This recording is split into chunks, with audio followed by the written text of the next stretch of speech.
Hello everyone and welcome to all.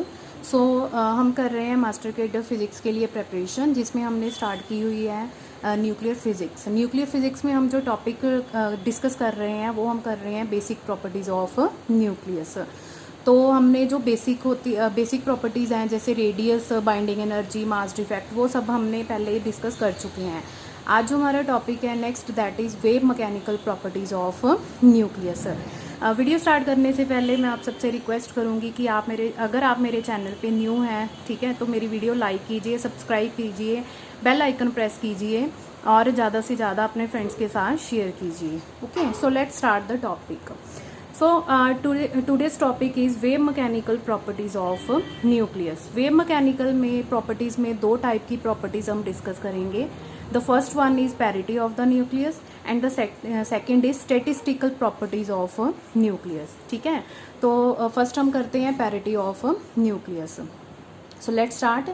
तो quantum mechanics के according क्या होता है कि जब भी कोई पार्टिकल मूव कर रहा होता है तो उसके साथ एक वेव एसोसिएट होती है। ठीक है, जैसे कि मैंने डायग्राम बनाया हुआ है कि एक वेव है, अगर कोई पार्टिकल मूव कर रहा है तो उसके साथ एक वेव एसोसिएट होगी। ठीक है, अब वेव एसोसिएटेड है तो उसको रिप्रेजेंट करने के लिए हमें कोई ना कोई वेव फंक्शन बनाना पड़ता है। तो वो जो वेव फंक्शन होता है दैट इज, जो वेव के साथ एसोसिएट होता है, that is denoted with Sai. ठीक है, उसको हम साई से डिनोट करते हैं। और वो साई जो वेव फंक्शन है वो किस पे डिपेंड करता है? That depends on the space coordinates x y z. Is it clear? So हमारा फर्स्ट पॉइंट था कि कोई भी पार्टिकल जब मूव करता है तो उसके साथ एक वेव एसोसिएट होती है। अब वेव को रिप्रेजेंट करने के लिए क्या होता है, एक वेव फंक्शन एसोसिएट होता है उस वेव के साथ। और जो वेव फंक्शन है वो फर्दर किस पे डिपेंड करता है? That depends on the space coordinates x y and z. ठीक है, okay. Now what is the parity? Parity होती क्या है? The parity of a wave function refers to its behaviour under a simultaneous reflection of space coordinates. तो हमें wave function का क्या करना है? बिहेवियर फाइंड करना है। कब बिहेवियर फाइंड करना है? कि अगर हम स्पेस कोऑर्डिनेट्स की इन्वर्जन ले लें। इन्वर्जन का मतलब, इन्वर्जन बोल सकते हो आप उसको, रिफ्लेक्शन बोल सकते हो, रिफ्लेक्शन ऑफ स्पेस कोऑर्डिनेट्स। उसका मतलब क्या हुआ कि अगर हम पॉजिटिव है जो स्पेस कोऑर्डिनेट्स, उसको नेगेटिव वैल्यूज में चेंज कर दें, ठीक है, then what will be the new wave function? तो अगर हमने x को -x में, y को -y में, z को -z में चेंज कर दिया, ठीक है, तो जो न्यू वेव फंक्शन आएगा वो किस नेचर का आएगा, ये हमें फाइंड करना है। तो वो न्यू जो वेव फंक्शन का नेचर होगा वो डिसाइड करेगा पैरिटी ऑफ द न्यूक्लियस। ठीक है, now the next point is the transformation of coordinates positive to negative is equivalent to reflecting the particle at the origin in x y z system। ठीक है, तो ये हम second point में कर चुके हैं कि जो ट्रांसफॉर्मेशन होगी कोऑर्डिनेट्स की, पॉजिटिव वाली वैल्यूज हम किस में चेंज कर देंगे? नेगेटिव वाली वैल्यूज में। तो वो क्या करेगा? ठीक है, नेगेटिव में चेंज करने के बाद क्या होगा कि जा तो वो वेव फंक्शन को, जो हमारा पहले वेव फंक्शन था पॉजिटिव में था, जिसके कोऑर्डिनेट्स पॉजिटिव थे, जा तो वो उसको अनचेंज्ड छोड़ देगा। ठीक है, मींस उसमें कोई भी चेंज नहीं आएगा। या फिर क्या होगा, मैक्सिमम क्या होगा कि उस वेव फंक्शन का साइन क्या हो जाएगा? चेंज हो जाएगा। ठीक है, बट जो भी चेंज हो रहा है, अगर चेंज नहीं हो रहा है देन इट्स ओके, बट अगर कोई चेंज हो रहा है तो वो चेंज इस तरह होना चाहिए कि जो हमारे पास क्वांटिटी है साई स्टार, ठीक है, साई स्टार आपको पता है कि क्या डिनोट करती है? ये डिनोट करती है प्रोबेबिलिटी। ठीक है, प्रोबेबिलिटी क्या होती है कि हमारे पास एक रीज़न होता है स्पेस का कि स्पेस में पार्टिकल को फाइंड करने की कितनी प्रोबेबिलिटी है। तो वेव फंक्शन उस पार्टिकल की हमें पोजीशन देगा। ठीक है, तो जब हम साई स्टार मेजर करते हैं तो वो फंक्शन हमें देता है प्रोबेबिलिटी चेंज नहीं होनी चाहिए। साई वेव फंक्शन चेंज हो सकता है बट प्रोबेबिलिटी है, जो क्वांटिटी है, that is Sai star, that should not be changed. ठीक है, ओके। सो अब पैरिटी हम फाइंड कैसे करेंगे? So see the next point, if psi minus of x minus of y and minus of z. ये देखिए हमने क्या किया, यहाँ पे हमने स्पेस कोऑर्डिनेट्स की रिफ्लेक्शन कंसीडर कर ली कि जो पॉजिटिव वाली वैल्यूज थी एक्स वाई जेड की, उसको हमने किस में कंसीडर कर लिया? नेगेटिव में। ठीक है, तो यहाँ पे देखिए कि साई को जब हमने -x -y -z में चेंज कर दिया और वो किसके इक्वल आ रहा है? साई एक्स वाई जेड, जो हमारा ओरिजिनल वेव फंक्शन था, और यहाँ पे साइन कौन सा आ रहा है? प्लस का। मीन्स कि जो रिफ्लेक्शन हम कर रहे हैं कोऑर्डिनेट्स की, वो साई की वैल्यू को वैसे ही छोड़ रहा है जैसे वो पहले था। मीन्स जो फर्स्ट पॉइंट था हमारा यहाँ पे कि जो उसकी वैल्यू है वो क्या हुआ है, अनचेंज्ड है। साई की वैल्यू में कोई भी चेंज नहीं आया, ठीक है। या आप दूसरा कह सकते हो कि अगर माइनस करने के बाद, कोऑर्डिनेट्स की इन्वर्जन करने के बाद अगर हमारे पास साइन यहाँ पे किसका आ रहा है, प्लस का आ रहा है, तो पार्टिकल क्या पोजेस करेगा, even parity. Is it clear? So अगर हम नेगेटिव में चेंज कर देते हैं और साई हमारा एज इट इज़ आ जाता है पॉजिटिव साइन के साथ, तो उस पार्टिकल की जो पैरिटी होगी that is said to be even parity, और you can say positive parity, ठीक है।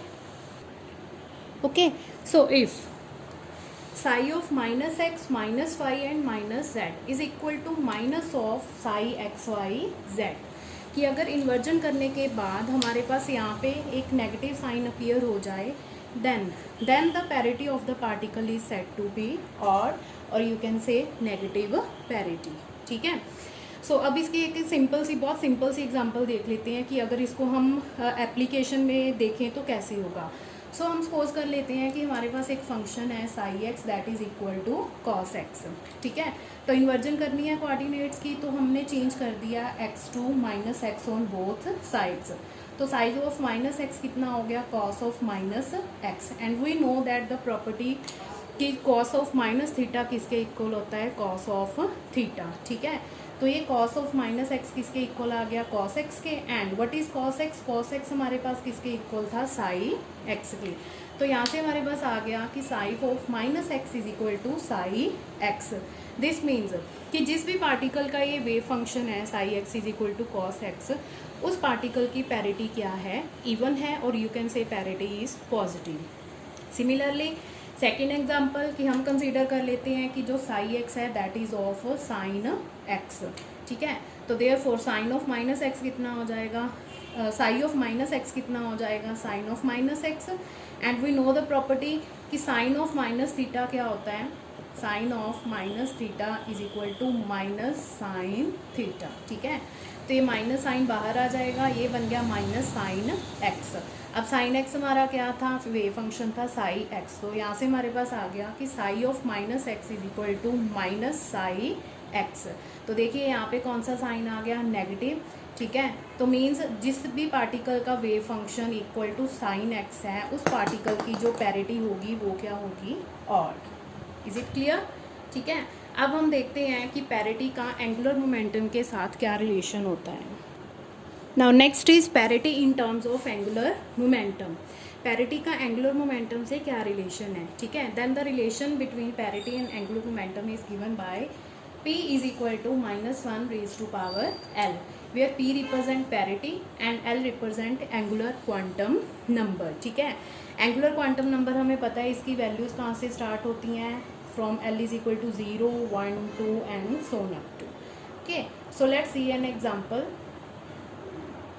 So the question is what is the parity of P electron, P electron के लिए पैरिटी कितनी होगी, ठीक है। So the answer P electron के लिए हमें पता है L कितना होता है, 1। जैसे L इज इक्वल टू 0 होता है तो वो कौन सा इलेक्ट्रॉन होता है, S। L is equal to 1 तो वो कौन सा इलेक्ट्रॉन होगा, P electron. Let substitute the value. So P कितना आ गया हमारे पास, -1 raise to power 1 that is -1। तो मीन्स क्या पैरिटी आ गई इसकी, ऑड पैरिटी, ठीक है। देखिए बिल्कुल सिंपल सा था। तो इस रिलेशन से हम डायरेक्टली फाइंड कर सकते हैं कि अगर हमें एंगुलर मोमेंटम पता है then we can find the parity of that particle. P electron की पैरिटी अब हमारे पास क्या आ गई, ऑड। सिमिलरली अगर हम डी इलेक्ट्रॉन की फाइंड करें, parity for D electron, D electron के लिए एल जो होगा हमारे पास वो कितना हो जाएगा, 2, ठीक है। तो दिस इम्प्लाइज पैरिटी कितनी होगी, -1 raise to power 2 that is plus, तो पैरिटी कितनी हो गई, इवन, ठीक है। तो अब इन दो एग्जाम्पल से हम कंक्लूड कर सकते हैं कि जिस भी सिस्टम की वैल्यू समीशन एल, ठीक है, वो इवन होगा। अगर हमने टोटल पैरिटी फाइंड करनी है तो हम सारी एल की वैल्यूज़ का टोटल कर लेंगे। अगर वो समीशन एल इवन आ रहा है तो वो पूरे सिस्टम की पैरिटी क्या होगी, इवन, ठीक है। क्योंकि एल अगर यहाँ पे इवन हो गया तो -1 की पावर इवन होगी, तो वो आंसर क्या आएगा हमारे पास, इवन, ठीक है। And if summation L is odd, अगर समीशन एल की वैल्यू हमारे पास कितनी आ रही है, ऑड आ रही है, तो उस सिस्टम की पैरिटी डेफिनेटली क्या होगी, ऑड, या you can say negative. Even है तो आप कह सकते हो कि कौन सी पैरिटी होगी, पॉजिटिव। ठीक है, okay. Next is important fact about parity. ठीक है, so the first fact is nuclear states are characterized by definite parity which may be different for different states of a same nucleus। ठीक है, कहने का मतलब ये है कि न्यूक्लियर स्टेट की जो पैरिटी होती है, न्यूक्लियस की पैरिटी है, वो डिफरेंट स्टेट्स में चेंज हो सकती है, बट जो ओवरऑल न्यूक्लियस की पैरिटी है दैट शुड रिमेन सेम। ठीक है, एग्जाम्पल क्या है, एग्जाम्पल है कि सपोज कर लीजिए हमारे पास एक न्यूक्लियस है, न्यूक्लियस कौन सी स्टेट में है, एक्साइटेड स्टेट में, और वो कौन सी पैरिटी में है, इवन पैरिटी है उसकी। ठीक है, हमें पता है कि कोई भी पार्टिकल है, चाहे वो न्यूक्लियस है, वो कभी भी ज़्यादा टाइम के लिए एक्साइटेड स्टेट में नहीं रहता। तो क्या होगा कि सपोज कर लीजिए वो गामा रेज एमिट करके किस स्टेट में आ रहा है, वापस ग्राउंड स्टेट में आ रहा है। ठीक है, तो अब क्या होगी, देखिए उसकी स्टेट चेंज हो गई। जो फर्स्ट लाइन हमें डिफाइन कर रही है कि स्टेट डिफरेंट हो सकती है उसकी, बट जो ओवरऑल उसकी पैरिटी है वो क्या रहनी चाहिए, सेम रहनी चाहिए। ठीक है, जब वो ग्राउंड स्टेट में वापस आ जाएगा, तब जो रिकॉइलिंग न्यूक्लियस होगा उसकी पैरिटी तब भी क्या होनी चाहिए, इवन पैरिटी। ठीक है, पहले एक्साइटेड स्टेट में भी इवन पैरिटी थी, फिर उसकी स्टेट चेंज हो गई, वो कौन सी स्टेट में आ गया, ग्राउंड स्टेट में, बाय एमिटिंग गामा रेज, तब भी उसकी पैरिटी क्या रहनी चाहिए, इवन ही रहनी चाहिए। ठीक है, तो ये हो गया फर्स्ट लाइन का meaning. Second, parity should always remain conserved during nuclear transformations. ये बहुत इंपॉर्टेंट पॉइंट है कि या इसको सिंपली हम बोल सकते हैं कि न्यूक्लियर रिएक्शंस में जो पैरिटी होनी चाहिए that should always be conserved. तो ये दोनों पॉइंट का मीनिंग तो देखिए मतलब सेम ही हो रहा है। ये भी कह रहा है कि न्यूक्लियर स्टेट की जो पैरिटी है वो चेंज नहीं होनी चाहिए, और ये भी इसका कंजर्व्ड का मतलब भी यही हुआ कि उसकी जो इनिशियल और फाइनल पैरिटी है, मींस उसकी अगर स्टेट चेंज हो रही है बट उसकी पैरिटी है that should not be changed. ठीक है, तो ये था हमारे पास पैरिटी के लिए। So the next way mechanical property of the nucleus is statistical property of the nucleus. Statistic हमें पता है वैसे तो 3 टाइप की होती है, that is MB, BE and FD, but यहाँ पे हम जो डिस्कस करेंगे जो हमारे मेन काम के लिए होती है that is Bose Einstein statistics and Fermi Dirac statistics. अब इसमें डिफरेंस हम देखेंगे कि अगर न्यूक्लियस है, कोई न्यूक्लियस है, उसमें पार्टिकल होंगे जैसे न्यूट्रॉन और प्रोटॉन, कि अगर वो BE स्टैटिस्टिक फॉलो कर रहे हैं तो क्या होगा, अगर वो FD स्टैटिस्टिक फॉलो कर रहे हैं तो क्या होगा। Let's see the difference. So let's see the difference between BE statistics and FD statistics. So the first point of difference is particle having integral or zero spin obey Bose-Einstein statistic। ठीक है, जिन particle की spin जो होगी, total spin जो होगी, या तो वो इंटीग्रल होगी, ठीक है, 1 2 3 4 जो भी होगी, या फिर क्या होनी चाहिए, ज़ीरो। तो वो जो पार्टिकल होंगे, जितने भी पार्टिकल होंगे, वो कौन सी स्टैटिस्टिक ओबे करेंगे, दैट ओबे BE स्टैटिस्टिक। ठीक है, तो फर्मी-डायराक में क्या है, the particle having half integral spin, उनकी इंटीग्रल स्पिन कितनी होनी चाहिए, हाफ इंटीग्रल। तो जितने भी हाफ इंटीग्रल वाले पार्टिकल्स होंगे वो कौन सी स्टैटिस्टिक फॉलो करेंगे, FD स्टैटिस्टिक। ठीक है, सेकेंड पॉइंट, जो पार्टिकल BE स्टैटिस्टिक्स को फॉलो करते हैं दैट आर कॉल्ड बोसॉन्स। ठीक है, हमने एक नाम रख दिया पर्टिकुलरली कि जो भी पार्टिकल की स्पिन इंटीग्रल होगी या ज़ीरो होगी, उन पार्टिकल कौन सी स्टैटिस्टिक फॉलो करेंगे, BE। जो भी पार्टिकल BE स्टैटिस्टिक को फॉलो करेंगे उनका नाम हमने रख दिया बोसॉन्स। और उसकी एग्जांपल है फोटॉन्स है, फोटॉन्स की जो स्पिन होती है वो इंटीग्रल होती है, फोनॉन्स हो गए या फिर पाई मीजॉन्स। ठीक है, ये तो एग्जांपल के लिए है। फर्मियॉन्स में क्या होगा कि जो भी पार्टिकल FD स्टैटिस्टिक को फॉलो करेंगे और जिनकी स्पिन हाफ इंटीग्रल होगी उनको हम क्या कहेंगे, फर्मियॉन्स। ठीक है, that particle are known as fermions. तो ये तो हमारे पास एग्जांपल है, जो बेस्ट एग्जांपल है that are electrons, protons, neutron. तो ये तीनों पार्टिकल किस में आएंगे, FD स्टैटिस्टिक्स में। तो तीनों को हम क्या बोल सकते हैं, फर्मियॉन। ठीक है, next, this is very important part of the difference between BE and FD statistics, ठीक है।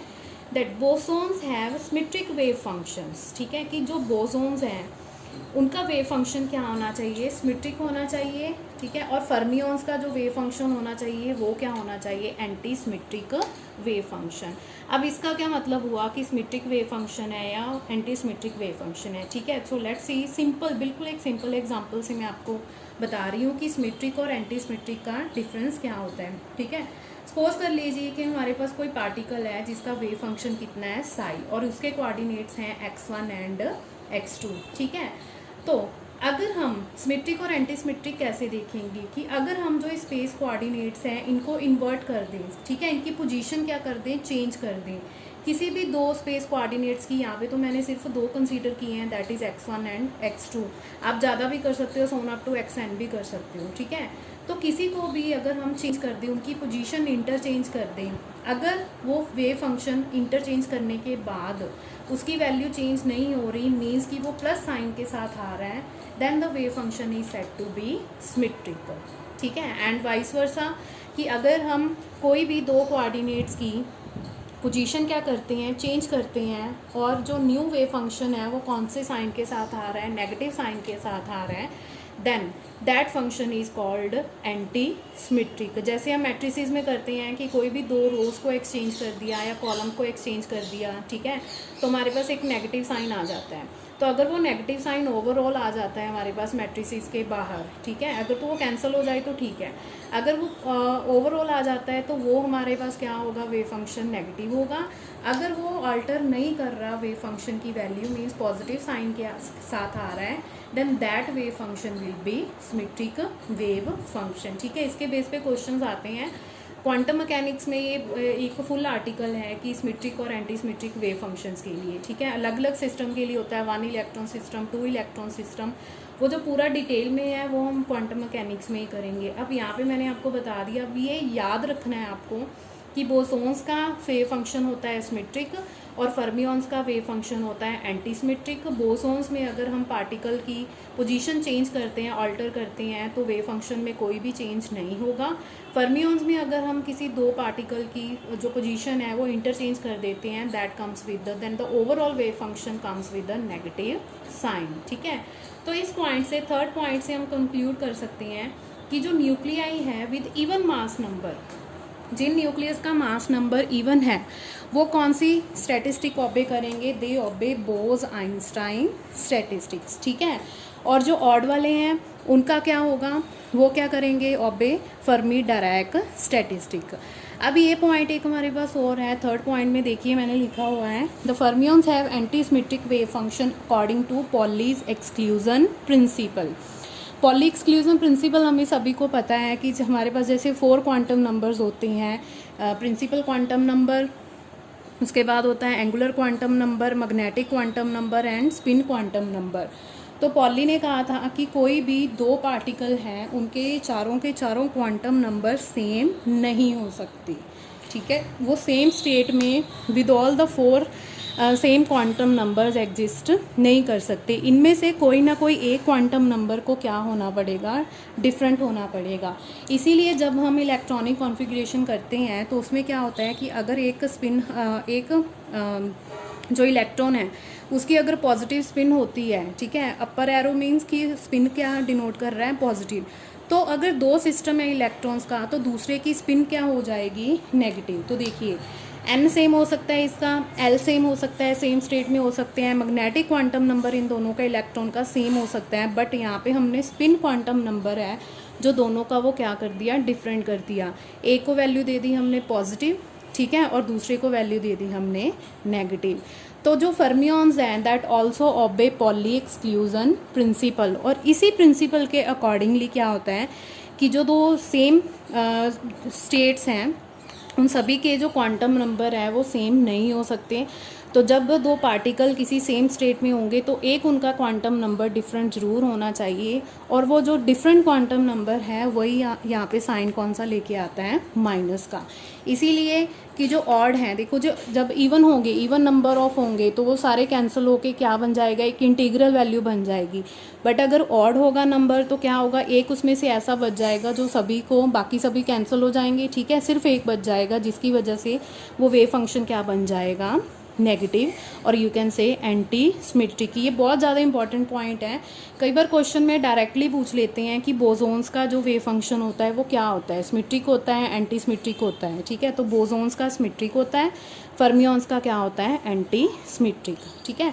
तो आज के इस टॉपिक में हमने दो टॉपिक डिस्कस किए, that is wave mechanical properties में एक तो parity of the nucleus and second is statistic of the nucleus, ठीक है। अब हमारा सिर्फ एक टॉपिक बचा है, that is nuclear forces. Nuclear forces complete होने के बाद हम स्टार्ट कर देंगे, एक टॉपिक हमारा बेसिक प्रॉपर्टीज़ ऑफ न्यूक्लियस वाला ख़त्म हो जाएगा, तो तब हम स्टार्ट कर देंगे इससे रिलेटेड क्वेश्चन का पैटर्न मैंने ये सोचा है कि मैं पहले आपको अनसॉल्व्ड क्वेश्चंस दूंगी सॉल्व करने के लिए, आप उसके आंसर्स फाइंड करोगे, ठीक है, मुझे बताओगे, तब हम नेक्स्ट वीडियो में उस क्वेश्चंस को क्या करेंगे, डिस्कस करेंगे, ठीक है। तो आप मेरे साथ बने रहिए, क्योंकि ये बिल्कुल सारा मटेरियल आपको मैं प्रोवाइड करवाऊंगी जितना भी मास्टर कैडर फिज़िक्स के एग्ज़ाम के लिए नेसेसरी है। तो आपको कहीं जाने की ज़रूरत नहीं है, कुछ भी देखने की ज़रूरत नहीं है, आप वीडियोस ध्यान से देखिए, पूरी एंड तक देखिए, ताकि कोई भी कंसेप्ट आपका मिस ना हो। Okay, so stay tuned for next video, till then take care.